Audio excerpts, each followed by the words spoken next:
Selain itu Pak, juga karena kita berada di khatulistiwa, maka intensitas cahaya sinar matahari juga cukup besar. Ya. Sementara lahan bekas tambang juga ribuan hektar. Ya. Dan kita tahu persis bahwa untuk 1 hektar lahan itu ekuivalen dengan 1 megawatt listrik kalau itu digelar panel surya. Ya. Nah, makanya Bukit Asam kita arahkan untuk masuk lahan-lahan bekas tambangnya untuk dipasang panel surya. Kita masuk ke PLTS, di mana kita tidak perlu membebaskan lahan lagi, sehingga biayanya terreduce gede banget gitu ya.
Assalamualaikum warahmatullahi wabarakatuh. Waalaikumsalam warahmatullahi wabarakatuh. Bersama saya Bambang Sadono di kanal Inspirasi untuk Bangsa. Mudah-mudahan kanal ini selalu bisa memberi inspirasi, motivasi, dan edukasi. Kami sedang mempersiapkan beberapa wawancara untuk ikut memberi makna 73 tahun Universitas Gadjah Mada. Menurut rencana, wawancara ini akan kami bukukan meneruskan penerbitan yang sudah lebih dulu. Saat ini saya sudah bersama dengan salah seorang alumni program studi matematika dari Universitas Gadjah Mada, yaitu Bapak Suryo Eko Hadianto. Saat ini beliau adalah Wakil Komisaris Utama PT MNC Energi. Apa kabar, Pak? Kabar baik, Pak Bambang. Apa kabar kembali? Pak Suryo ini lahir di Sleman, 22 April 1966. Mungkin Bapak bisa mulai cerita, Pak, ketika kuliah di Matematika UGM, tapi kemudian aktif di bisnis tambang, pernah menjadi direktur di PT Internasional Primakul, pernah jadi direktur di PT Inalum, pernah jadi direktur utama di PT Bukit Asam, sampai saat ini sebagai Wakil Komisaris Utama PT MNC Energi. Silakan, Pak. Oke, terima kasih Pak Bambang. Saya masuk di UGM tahun 1984, jadi saya angkatan 84. Ya. Dan saya baru selesai kuliah tahun 90. Saya ikut wisuda di bulan Maret atau Mei ya waktu itu ya, agak lupa saya. Nah, saya bukan orang yang masuk kriteria pinter. Untung saja saya masih diterima di UGM gitu ya. Saya ada cerita yang menarik waktu saya kuliah di UGM. Semester 1, mungkin ini tidak pernah terjadi di orang lain. Semester 1 saya merasa, karena saya mungkin kesombongan saya merasa waktu SMA itu enteng-enteng saja kuliah sekolah itu. Nyantai saja, biasa pakai satu buku di kantong celana gitu kan. Kuliah masih pakai model seperti itu. Apa yang terjadi? Akhir semester, ternyata saya hanya lulus penataran P4, Pak. Selain penataran P4 tidak ada yang lulus. Sehingga IP saya cuma 0,66, Pak. Bisa dibayangin, saya merasa menjadi orang yang paling bodoh sekampus UGM.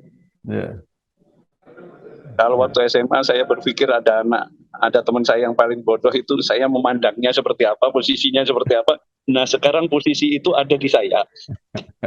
Jadi saya merasa benar-benar jatuh, down, stres, stres berat. Saya merasa tidak berarti, saya merasa gagal, benar-benar merasa gagal. Saya down benar-benar. Saya lari dari teman-teman. Saya yang tadinya semester 1 itu aktif di organisasi macam-macam, mundur dari seluruh organisasi karena saya merasa malu dengan diri saya. Saya mundur, benar-benar mundur. Saya tidak kumpul dengan teman-teman. Saya mencoba merenungkan tentang siapa diri saya dan mesti harus berbuat bagaimana ke depan. Sehingga saya merubah. Saya mengevaluasi diri saya ternyata masih kayak gaya anak SMA, dan ini ternyata kuliah tidak bisa main-main. Semua saya rubah, saya coba untuk benar-benar jadi mahasiswa lagi. Saya ikutin kuliah, saya juga belajar di perpustakaan. Benar-benar style saya rubah. Saya harus merubah diri saya. Kalau saya tidak ingin jadi pecundang di sana, itu yang ada di dalam otak saya waktu itu. Alhasil semester 2 IP saya cukup bagus. Dan selanjutnya saya bisa mengikuti perkuliahan. Dan sebetulnya saya mulai semester 4. Semester 4 saya sudah sambil kerja. Saya sudah merasa bisa tahu filosofi ilmu matematikanya ketangkep, cara belajarnya seperti apa ketangkep, ruang lingkup matematika itu seperti apa bisa ketangkep lah. Sehingga saya merasa sudah enteng lagi gitu. Saya bekerja. Saya bekerja di bimbingan tes Prismagama. Prismagama itu miliknya Pak Bambang Pacul yang sekarang jadi anggota DPR. PDIP.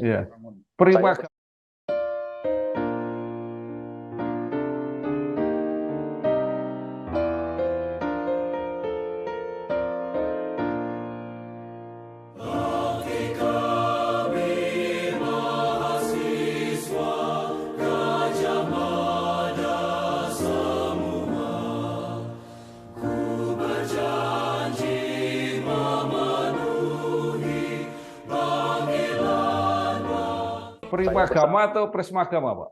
Prisma. Oh, beda ya. Prisma itu pecahan dari Gama 81. Nah, itu ownernya salah satunya adalah Pak Bambang Pacul. Bambang Pacul dia ngajar kimia, saya ngajar matematikanya. Nah, saya ngajar nggak hanya di Jogja, tetapi juga ke Kediri, ke Solo, ke Magelang. Sehingga waktu saya habis untuk untuk ngajar. Ya, syukur dulu matematika tidak menggunakan absensi untuk syarat ujian. Dosen saya itu malah ngomong, ayo absensi sini. Ini bukan untuk ngabsen kalian, tapi untuk ngabsen saya ngajar atau tidak sebetulnya, katanya gitu.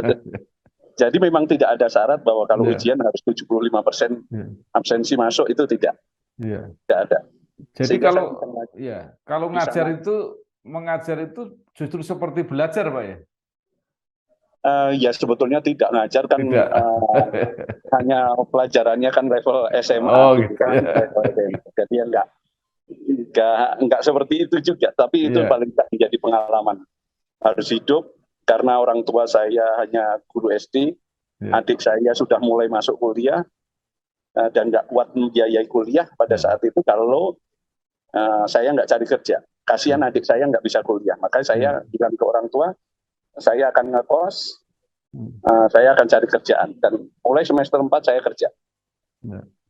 Kerja dan memang untuk biaya hidup saya dan untuk biaya kuliah, dan bisa membantu juga untuk adik-adik saya bisa kuliah waktu itu. Karena ibu saya hanya petani, bapak saya guru SD, anaknya 6. Bisa dibayangkan semua kuliah gitu. Itu ide untuk mengambil prodi matematika itu seperti apa, Pak? Kan itu ilmu murni. Apakah Bapak waktu itu nggak khawatir kalau susah cari pekerjaan? Saya pada saat itu hanya berpikir apa yang saya suka saja, Pak, waktu SMA. Saya SMA dari SD sampai SMA merasa enteng matematika dan saya suka, ya saya ambil.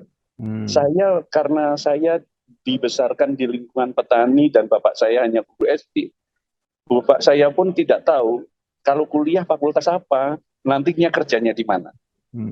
Maka saya benar-benar dari saya SD itu saya orang yang bebas. Bapak saya nggak pernah mengekang saya untuk masuk manapun, SMP mau daftar dimanapun juga saya bebas. Nggak pernah diarahkan, sehingga segala sesuatu saya putusin sendiri.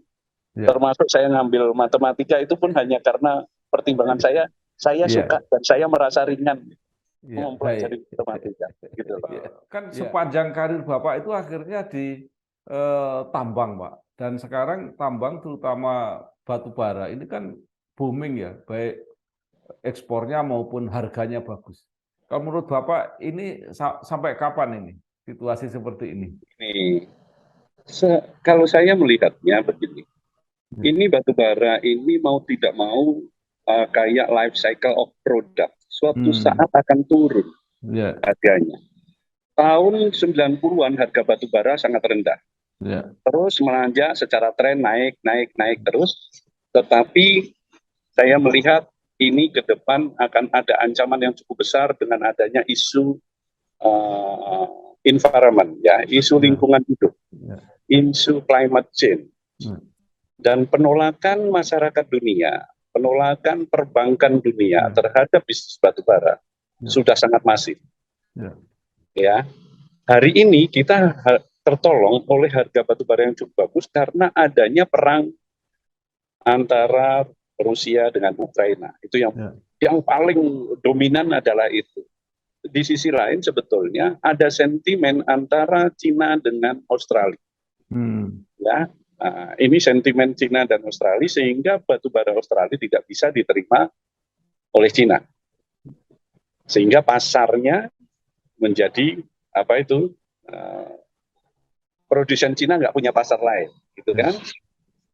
Produsen dari Australia nggak punya pasar lain. Ini yang menyebabkan harga ini menjadi terdongkrak naik. Tetapi yang perlu diingat bahwa batu bara ini pada dasarnya dia adalah energi. Dia adalah energi.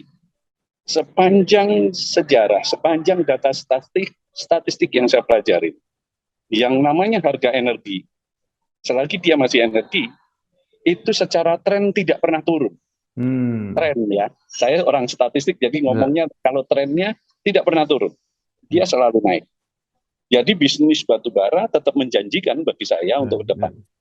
Tetapi kita perlu hati-hati karena harga bagus ini suatu saat bisa akan turun, akan turun. Dan prediksi saya kalau perang Ukraina selesai juga harga batu bara bagus ini. Ya. Tetapi selesainya juga tidak terlalu jatuh selagi sentimen Cina dengan Australia masih terjadi. Jadi ini masih cukup panjang. Paling cepat-cepatnya adalah 3 tahun menurut saya. Tapi 5 tahun masih agak bagus lah menurut saya. Jadi tetapi sudah trennya pasti akan turun. Dan di atas 2030 saya yakin memang sudah sunset batu bara. Nah,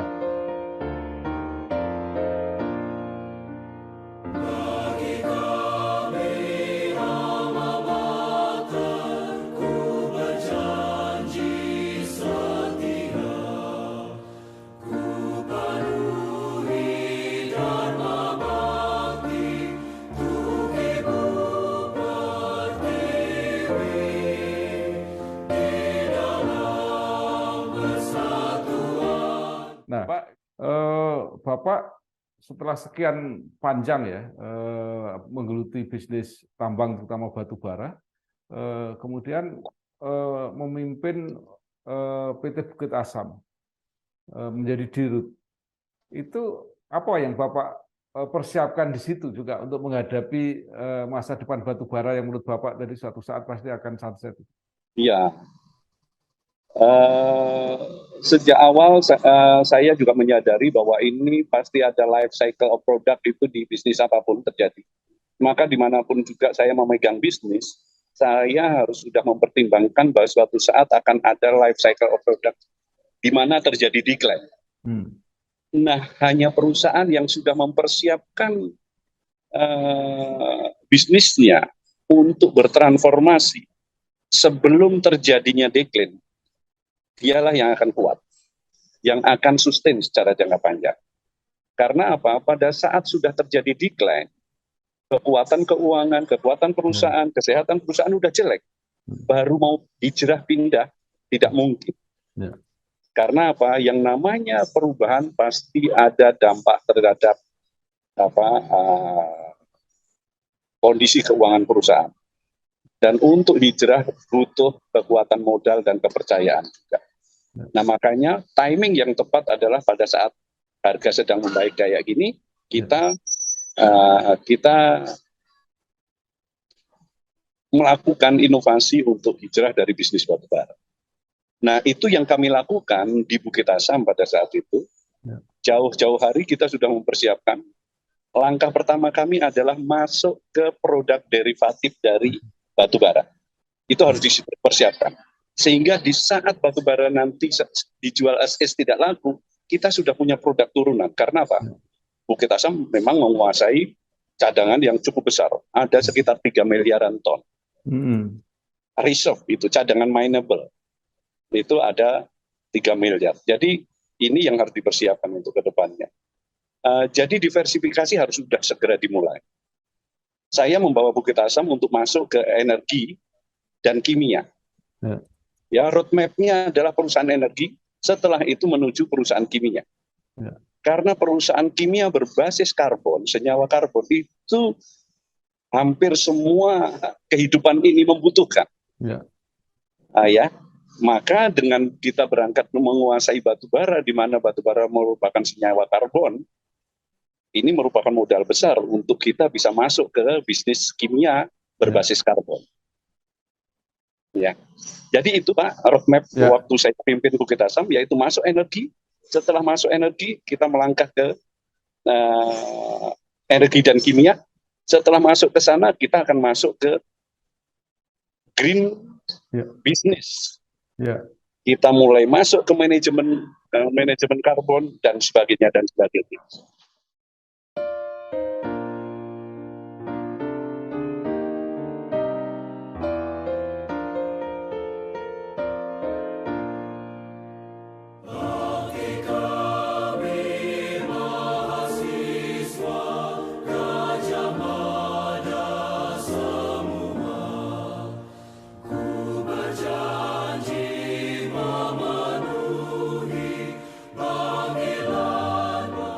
Apakah green business itu termasuk bioenergi, Pak?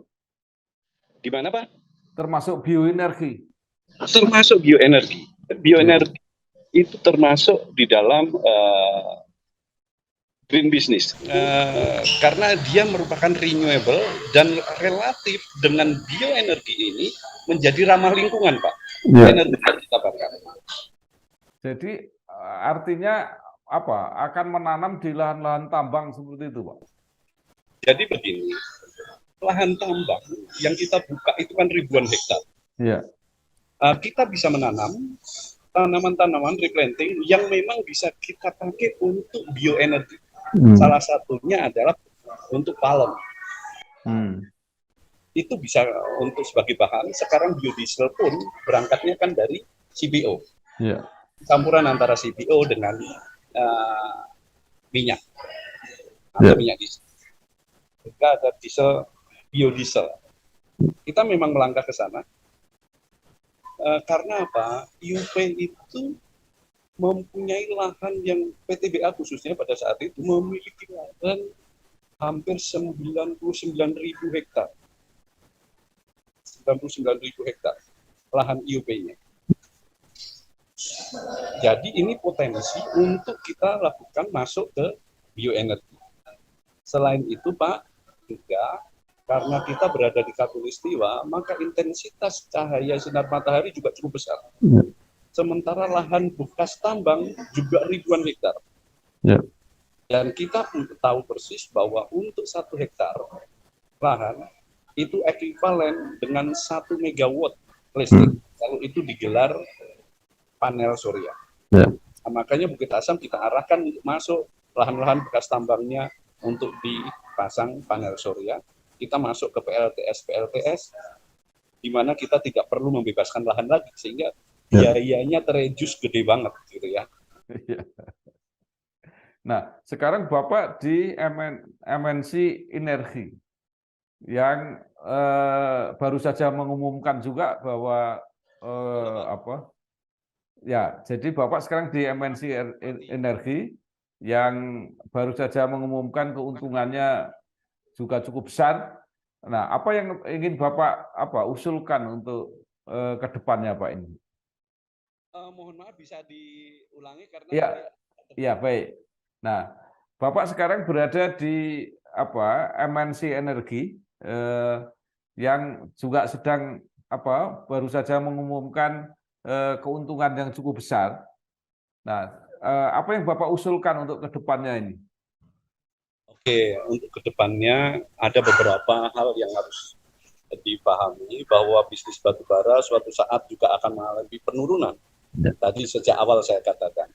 Maka pada saat ini menghasilkan cuan yang cukup bagus, maka sebaiknya kita mengalokasikan dananya untuk pengembangan produk-produk derivatif dari batubara yang dimiliki oleh MNC, di mana MNC memiliki cadangan batubara mineable lebih dari 700 juta, hampir 1 miliar. Ini potensial untuk pengembangan ke depannya. Nah, MNC mesti mengalokasikan dananya untuk pengembangan hal ini. Tidak hanya bertumpu pada bisnis menjual batubara as-is. Ini harus produk sampingan, produk derivatif harus segera disiapkan untuk ke depannya dari MNC. Itu yang pertama. Yang kedua, saya ingin mengajak seluruh masyarakat tambang, Pak. Masyarakat tambang. Ini juga yang kami kembangkan pada saat di Bukit Asam. Karena menambang itu jelas bukan menanam, tetapi cuma mengambil. Jadi perusahaan tambang harus punya kepedulian terhadap lingkungan masyarakat, kepedulian terhadap lingkungan lingkungan alam yang lebih dibandingkan industri lainnya. Ya, karena apa? Mereka mengambil saja, tidak pernah membuat. Kita bisa bandingkan dengan misalnya plantation. Plantation itu menanam, dia baru mengambil. Kehutanan mengambil, tetapi habis itu menanam. Tetapi batubara atau penambang itu cuma mengambil, tidak membuat. Nah, untuk itu sudah wajib lah. Kita tinggal ngambil, membuat juga tidak, merenewable juga tidak. Maka kalau kita mendapatkan hasil dari sana, sebagian dari hasil tersebut harus dialokasikan untuk pengembangan ekonomi masyarakat sekitar tambang. Yang kedua, reboisasi atau reklamasi atau pemulihan lingkungan hidup yang ada di sekitar harus care, sangat-sangat care. Saya ingin menunjukkan kepada dunia bahwa menambang tidak merusak lingkungan, tetapi memang menambang merubah rona awal menjadi rona baru. Tetapi diharapkan rona baru yang lebih bermanfaat bagi masyarakat, mempunyai value bagi masyarakat. Itu, Pak.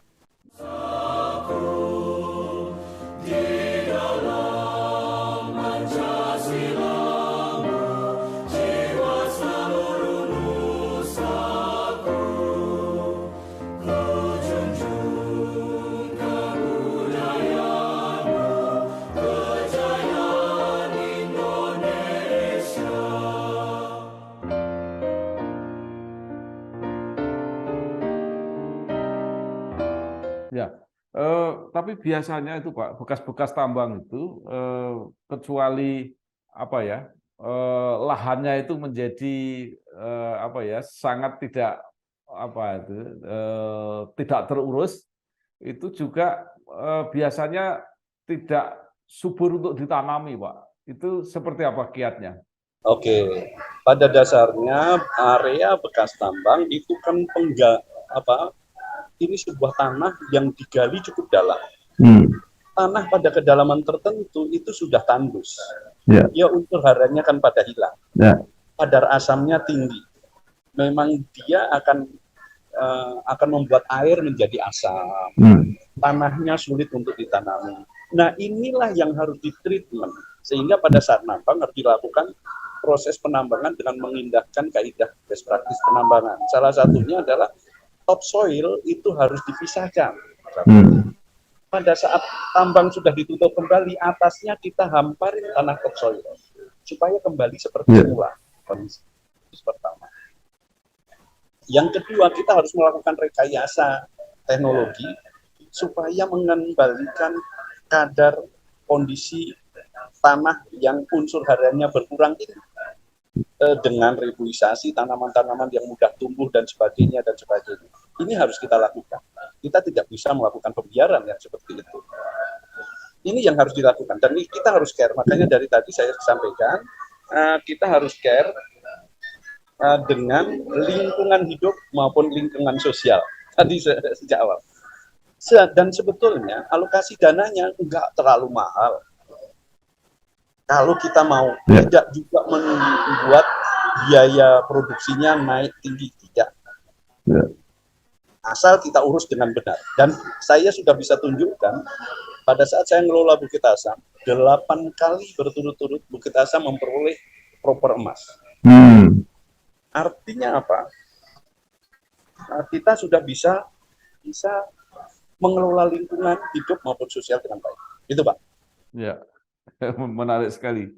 Nah, sekarang kembali ke UGM, Pak.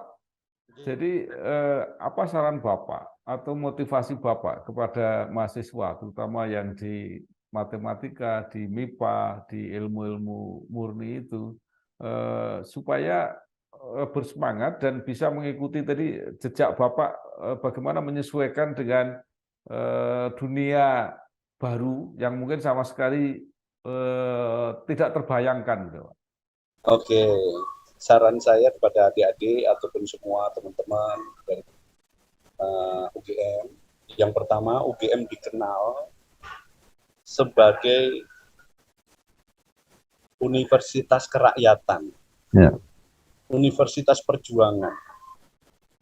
Saya ingin saran kepada pengelola UGM saat ini, tolong kembalikan yang mana mengedepankan kebinekaan tunggal ika dan semangat kebangsaan.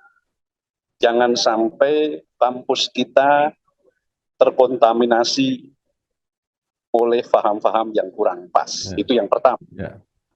Yang kedua, UGM dikenal mahasiswanya penurut, kurang berani tampil. Padahal sekarang sudah ada Pak Jokowi yang menunjukkan bahwa bisa jadi presiden. Ada Pak Budiono sudah jadi wakil presiden. Mari kita tingkatkan rasa percaya diri alumni UGM.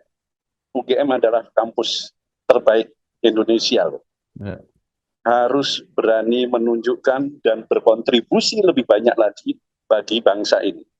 Terkhusus untuk kawan-kawan di jurusan yang tanda petik orang tidak tahu apa kegunaannya. Seperti matematika, banyak orang berorientasi, oh pasti jadi guru, matematika bisa bekerja apa di sini? Yang pertama adalah pelajarin ilmunya secara filosofi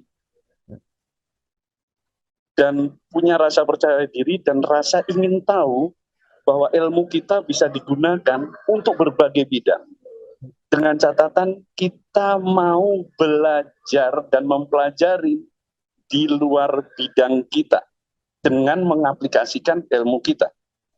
Karena ilmu dasar, ilmu sains itu bisa digunakan di seluruh bisnis. Apapun.